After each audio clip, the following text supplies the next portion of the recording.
안녕하세요. 면접중대장입니다. 자, 연휴간 잘 쉬었어요? 자, 오늘 저도 아침 일찍부터 일이 있어서 은행을 한번 갔다 왔는데 아무튼 예전과 많이 분위기가 조금 뭔가가 다르긴 달랐어요. 그러한 부분들은 제가 나중에 한번 얘기를 한번 해볼게요. 자, 연휴간 쉬면서 뭐 지금 필기를 본 학생들도 있을 거고, 그 다음에 다른 일반 기업 인적성을 본 학생들도 있을 건데, 지금 굉장히 급해지는 시기예요, 마음이. 그런데 차근차근씩 우리가 한번 다시 한번 마음을 가다듬고 우리가 할 수 있는 거, 그리고 해야 되는 것에 좀 집중을 했으면 좋겠습니다. 그러한 의미로 또 시작됐으니까 10월 12일 금융이슈 한번 가볼게요. 자, 오늘은 몇 가지를 갖고 왔는데 뭘 볼까요? 힘들죠? 힘들어하지 마세요. 다 지나가는 거야. 다 지나가는 거. 그러니까 너무 스트레스 받지 말고 우리 재밌게 한번 해봅시다. 자, 재밌게 뭘 해볼까? 혼돈의 전세 시장. 그러니까 여러분들이 지금 금융권에서 이제 많은 이슈들이 있는데, 지금 현재는 부동산에 대한 관심이 없을 수밖에 없어요. 근데 제가 계속 얘기하지만, 적어도 이제 나랑 같이 인연을 한 사람들은 취업에 대한 기술, 그리고 금융권에 대한 뭐 스킬, 그런 것도 좋지만, 그러한 것들보다 먼저 우리가 해야 될 거는 뭐냐면, 내가 왜 금융권에 가야 되는지, 그럼 네가 금융권에 간다고 한다면 네가 왜 금융에 관심을 가졌는지, 그쵸? 그게 어느 정도 있어야 되거든요. 그러니까 예를 들어서 정말 솔직한 지원 동기로, 나는 돈이 너무 좋다, 이거 진짜 본인한테 순수한 지원 동기가 될 수도 있는 거예요.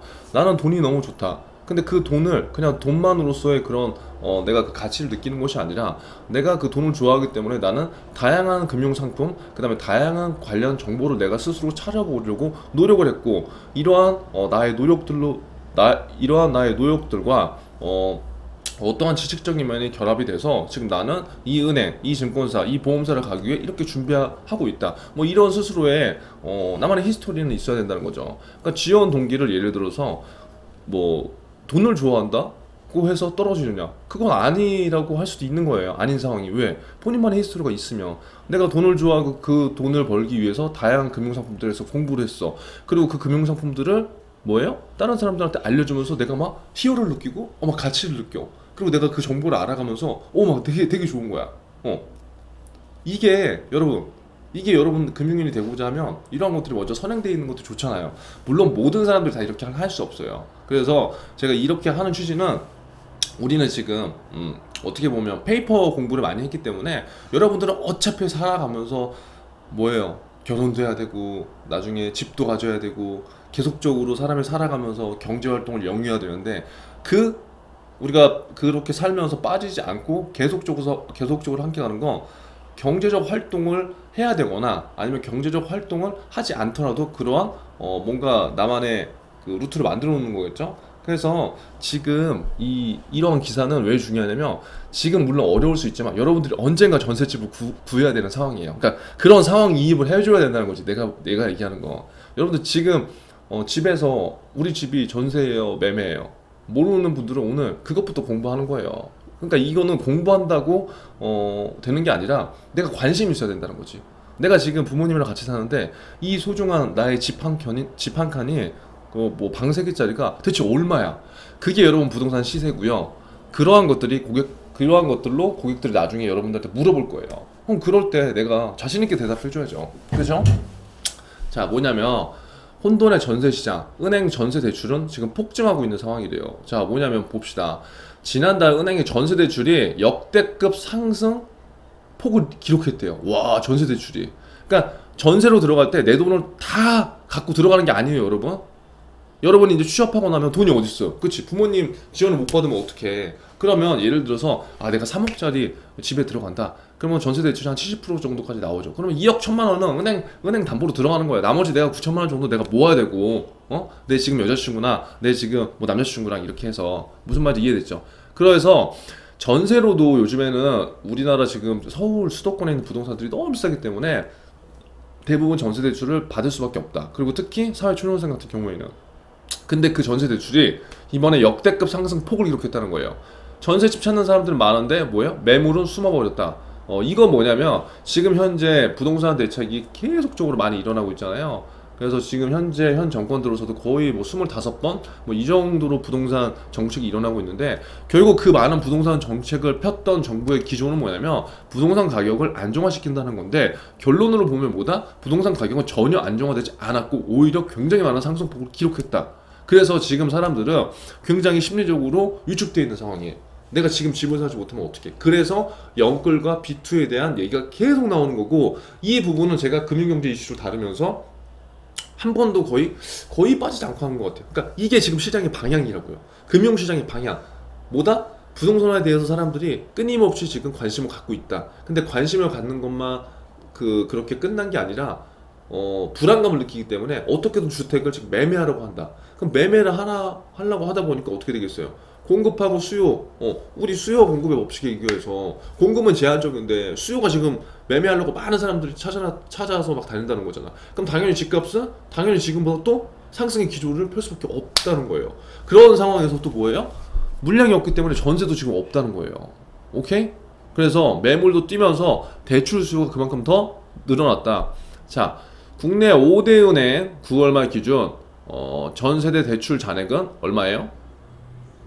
이 정도로 된다. 소리가 혹시 그래서 전세 자금 대출 목적은 이보다 더 많을 가능성도 있다. 일부 고신용자들은 신용대출을 통해서 전세 자금을 조달한다는 게 은행들의 설명이다. 그러니까 무슨 말이냐면 돈이 어느 정도 지금 현재 이 기사 같은 경우에는 돈이 별로 없는 분들은, 서민들은 전세자금 목적으로 전세자금 대출을 받는데, 고소득자 그리고 고신용자들 같은 경우에는 신용이 좋으니까 신용대출도 그만큼 많이 나오는 거예요. 많이, 한도가.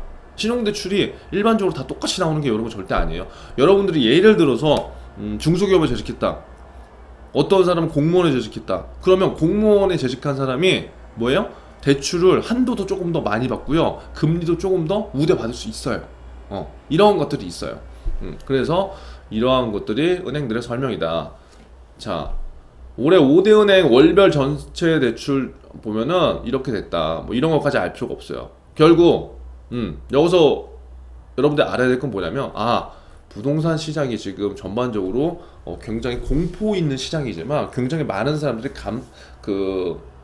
관심을 갖고 있네. 근데 관심을 갖고 있는 것에서 끝이 아니라, 관심을 갖다 보니까 수요 공급의 법칙에 따라서 매물이 없어? 매물이 없으면 지금 당연히 집값은 떨어지지 않을 거야. 이에 따라서 전세 또한 영향을 받을 수가 없어. 전세는 뭐예요? 말 그대로 주택을 매매하려는 것보다 실거주를 하려고 하는 사람들이 많다는 거예요. 그래서 전세 대출이 늘어나는 거고, 근데 이러한 것들을 우리가 양방향으로 생각해 봐야 된다는 거죠. 항상 나랑 같이 하는 중개원들은 뭘 생각해야 돼? 이렇게, 그러니까 내가 얘기하는 거를 듣는 사람과 안 듣는 사람이 차별을 갖고 가야 돼요. 뭐가 있어? 양방향의 생각을 해야 된다니까? 무슨 생각? 그럼 은행 입장에서는 이 전세 대출 폭등을 지금 하고 있으면 뭐가 좋아요? 뭐가 좋아? 수익이 잡힐 거 아니야. 그래서 제가 얼마 전에 기사 같이 봤잖아요. 퇴직연금 수익률은 1%대인데 은행에서는 수수료가 엄청나게 늘었다. 이것도 마찬가지예요. 지금 코로나 사태로 서민들은 안 좋아졌지만 은행은 아무튼 어떻게 됐든 전세대출, 그 다음 신용대출이 많아져서 수익이 괜찮다는 거지. 그러면 이러한 양방향 입장으로 보고 우리가 어떠한 생각을 해볼까 한번 고민을 해봐야 된다는 거예요. 그냥 막연하게 좋다 그게 아니라. 그래서 이러한 것들을 한번 여러분들 스스로 생각해 봤으면 좋겠습니다. 이거 뭐야? 자극적이네. 그러니까 봐봐요, 여러분. 이런 기자분들이 쓸 때 이런 기사들 딱 제목 보면은 읽고 싶잖아요. 그러니까 이렇게 자소서 소제목 이렇게 작성하면 좋아요. 투자 파티는 끝났다. 시중 자금 은행으로 유통. 왠지 유턴할 것 같잖아요. 근데 실질적으로는 그렇지는 않아요. 그런데 그럴 수도 있고 안 그럴 수도 있는 거예요. 근데 아무튼 이 얘기에 대한 근거만 있으면 되는 거니까 뭐가 틀렸다 잘못됐다 뭐 그런 걸 따질 필요 없는 거죠. 자, 5대 시중은행 요금을 예금이 계속적으로 지금 늘고 있다는 거예요. 수치를 잘 보세요. 요금을 은행. 이게 여러분 다 지금 자소서 면접 때 쓰일 수 있는 하나의 거리예요, 거리. 최근 이슈를 말해봐라. 그러면 이런 걸 얘기할 수도 있는 거지. 저는 무엇보다 현재 금융시장에서 굉장히 중요한 것들은 유동성이 풍부한 시장 상황에서 어떻게 고객들을 설득하고 그러한 고객들이 원하는 상품, 원하는 방향으로 금융권이 뭐 어떻게 해주느냐, 뭐 그거에 대해서 관심이 있습니다. 그거에 대해서 최근에 가장 관심 깊게 제가 생각하고 있습니다. 뭐 그렇게도 이거를 쓸 수 있다는 거죠. 예를 든다면 보다면 여기 또 나왔죠. 부동산과 주식시장으로 쏠리던 시중 자금들이 다시 은행권으로 흘러 들어오고 있다. 자, 우리는 그러면 자 아무것도 모른다, 비전공자다 그러면 오늘 일단 이거 외우는 거예요. 부동산과 주식시장으로 지금 자금 쏠렸어. 딱 한 가지 외우는 거야. 그리고 뭐야? 두 번째 외워야 될 거? 그런 자금들이 다시 은행권으로 오고 있네. 여기까지 하면 이게 방향성이야. 방향성. 자금 흐름의 방향성. 이거는 뭐예요? 은행만 이런 게 아니라 증권회사 쪽으로도 갈 수 있고 보험 산업에도 적용시킬 수 있다는 거죠. 자, 코로나 사태로 국내외 경제가 장기 침체에 빠질 수 있다는 우려가 커지면서 뭐예요? 안전하면서도 언제든 현금화할 수 있는 은행으로 유동성 자금이 몰리고 있다. 지금 시장이 약간은 혼조?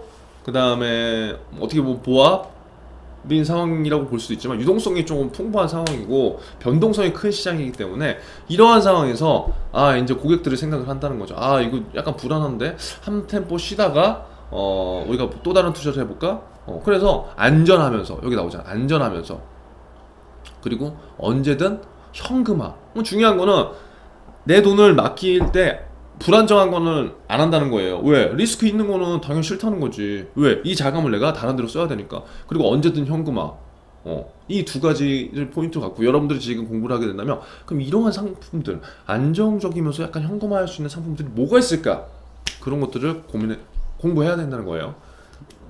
자, 정부의 유동성 공급과 부동산 대책, 증시 공모에 맞물리면서 당분간 시중에 풀린 막대한 유동성이 은행권으로 향하는 머니무브가 가속화될 전망이다. 자, 봅시다. 그러면 KB 5대 시중은행의 요구불 잔액은 552조. 와, 8월 대비 15조 늘었다. 그러니까 552조를 외울 필요가 없어요. 그냥 한 500조 정도 요구불 잔액이 있네? 그럼 굉장히 큰 시장이잖아요. 그쵸? 근데 지난달 대비해서 15조 늘었어.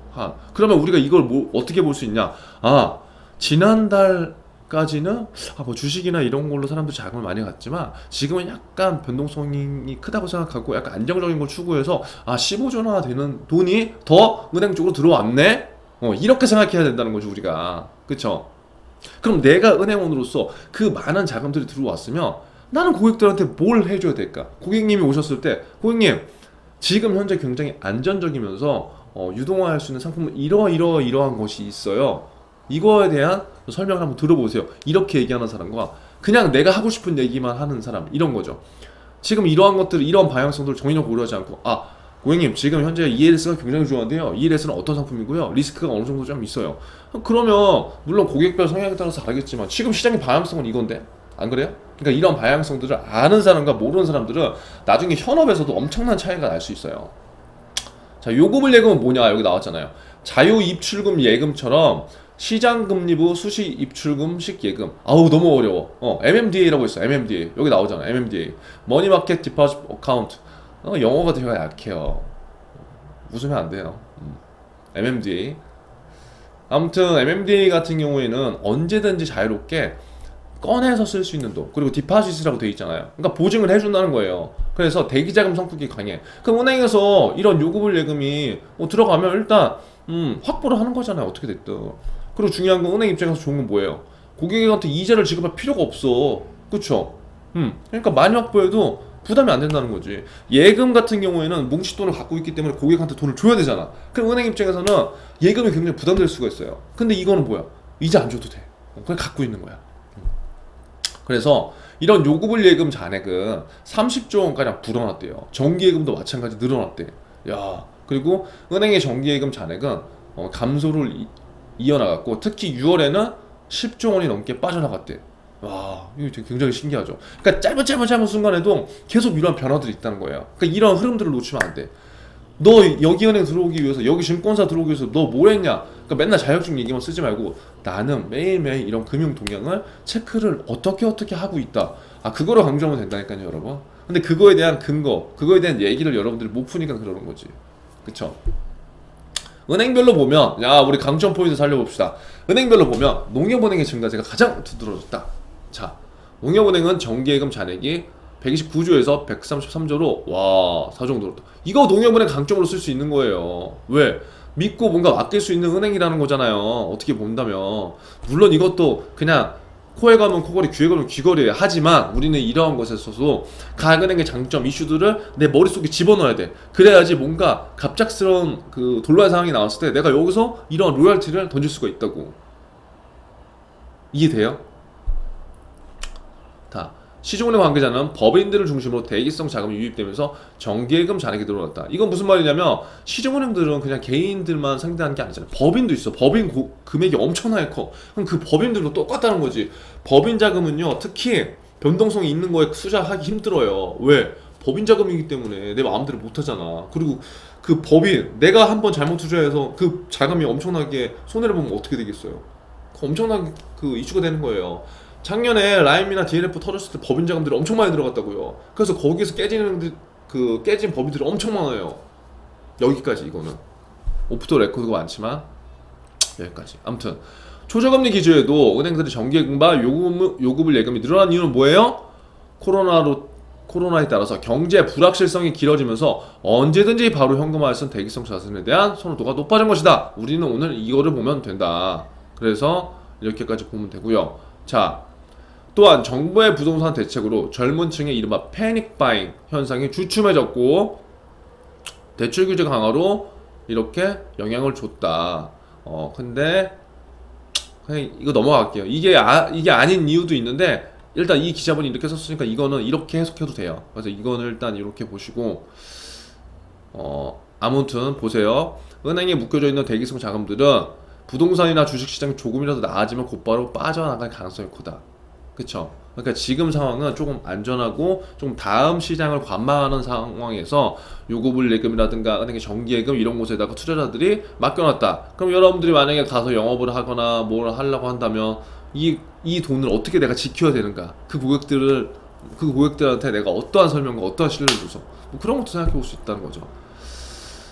자, 오늘은 시간이 길어졌네요. 마지막 봅시다. 비대면 은행 점포 축소, 금융사각지대 노인 고용출. 지겹죠 이거? 엄청나게 많이 나오는 거잖아요. 엄청나게. 지금 자소서 문항에도 나오고. 자, 영업점 이 추이 한번 잘 보세요. 시중은행 영업점 추이 국민은행 874개. 그래도 제일 많어. 그쵸? 하나, 우리 딱 보면은 지금 지점수가 제일 적은 게 하나은행이네요. 그리고 우리랑 시랑 비슷하고 국민은행이 그래도 굉장히 그래도 많아요. 그쵸? 자, 서울 동작구에 사는 A씨는 은행 업무로 늘 점포를 찾는다. 간단한 송금은 모바일 뱅킹 쓰지만 금융 거래는 대면으로 무도에 안심이 된다. 자, 이 내용을 보더라도 이제 우리가 이런 걸 유추할 수 있어요. 아무리 시장이 비대면으로 흘러간다 하더라도 사람들은 그리고 특정 또 어떠한 사람들은 내가 직접 뭔가를 얘기하고 인처리를 해야지 안심한 사람들이 있어요. 그렇기 때문에 비대면 시장으로 모든 것들이 다 갈 수는 없다는 거예요. 대부분은 이제 그렇게 추진하겠지만, 자, 카카오나 K뱅크 사용 방법도 배워왔다. 하지만 조작 미숙으로 사용이 꺼려진다. 충북 괴산에 사는 B씨는 농협은행만 다닌다. 자, 연령을 보시면 다 어르신들이에요. 그쵸? 단골이던 우체국은행이 10년 전 문을 닫았고 농협을 제외하며 시중은행은 괴산군 점포에 없다. 모바일 뱅킹 사용은 엄두도 못 낸다. 자, 보세요. 여기에서 우리가 많은 것들을 또 볼 수 있는 게 뭐냐면 농협은 제가 얘기하지만 서울 수도권 지역 영업보다 지방이 훨씬 더 강해요.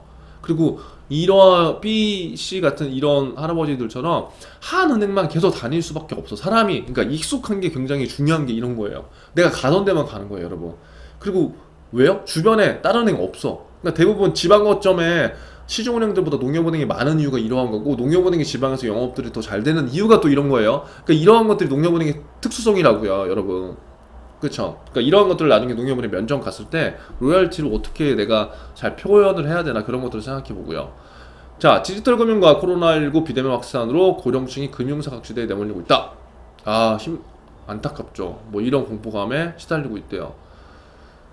자, 특히 지방 금융 점포가 축소가 가팔라지면서 지역 고령층의 어려움이 더 크다. 그러면 지금 지방으로 지원한 학생들은 이러한 고민을 해봐야 된다는 거죠. 지금부터 해봐야 돼요. 지금 내가 자소서가 통과가 되고 필기가 봤다고 하더라도 자소서 기반으로 여러분 면접은 봐야 되지만 여기에서 내가 끊임없이 계속 고민을 해야 돼. 그럼 내가 지금 지원하는 지역, 뭐 부산 지역, 대구 지역, 그럼 이렇게 축소가 되고 있는데 내가 지원한 은행에서 이런 것들을 어떻게 도움을 줄 수 있을까? 이런 것들. 예를 든다면 부산은행이 지원했어. 그럼 부산은행에서는 부산은행이 대부분 메인이에요. 지역은행이. 근데 예를 다시 들게요. 내가 우리은행으로 지원했어. 그러면 내가 우리은행으로 그 부산 지역을 지원했는데 그럼 부산은행을 어떻게 하면 조금 따라잡을 수 있을까? 이게 여러분 아이디어라고, 이게 생각이라고. 이러한 생각들을 조금 고민을 해봐야지 여러분만의 알맹이가 나오는데 지금은 대부분 그 알맹이가 없다는 거예요. 고민해보세요. 무조건 나와요. 자, 평생 은행 점포를 이용하는 시대에 살았는데 모바일 뱅킹 이용하기가 겁난다는 거예요. 이거 그럴 수밖에 없어요. PC는 은행 직원은 설명을 해주는데 모바일은 유의사항만 있어서 상황마다 도움을 받을 수가 없어. 그리고 조작도 어려워. 앱도 까는 것도 막막해. 이게 굉장히 심각한 거예요. 하지만 이러한 상황에서도 뭐예요? 은행 점포는 뚜렷하게 감소하고 있어요. 그래서 지금 어디에요? 국회에서는 이렇게 너무 은행권한테 너무 많이 줄이지 말라고 지금 하고 있는데 모르죠. 은행권도 수익을 내야 되는 상황이니까. 아무튼 6대 은행 그 6월 기준 4대 은행 기준으로 보면 63% 정도 수도권. 그쵸? 그러니까 지방은 훨씬 더 힘들 수가 있어요. 그래서 여러분들이 한번 잘 생각을 해보시고요. 이렇게 하는 이유는 여기 나와 있지만 비대면화, 임대료, 인건비 이런 것들을 고려할 때 점포 축소를 할 수밖에 없는 상황이기 때문에 여러분들의 그 작은 좀 아이디어 있잖아요, 생각. 그런 것들을 조금만 더 고민해보고요. 이게 말이 될까 안 될까 그런 것을 미리 생각하지 말아요. 말이 될까 안 될까를 생각한다면 여러분들이 쓸 수 있는 거 아무것도 없어요. 각 지금 은행들이 이렇게까지 그 자소서 문항에 이러한 문제들을 얘기한다는 거는 좀 신선하고 그리고 말이 안 되더라도 그러한 약간의 어느 정도 아이디어를 바탕으로 해서 본인들이 그거는 추가하면 되는 거니까 그거는 여러분 전혀 상관이 없어요. 이거를 내가 왜 이렇게 생각했고 이게 어떠한 사람들한테 혜택이 될 것 같고 그 혜택이 은행 측면과 그 다음에 고객 측면에서 어떠한 메리트가 있고 이거를 통한다면 어떠한 기대 효과가 날 것 같은가, 그러한 것들을 끊임없이 고민해봐야 된다는 거죠. 특히나 이제 면접에 갈 학생들은. 그래서 아무튼 오늘도 연휴 끝나고 왔는데 아침부터 달려봤습니다.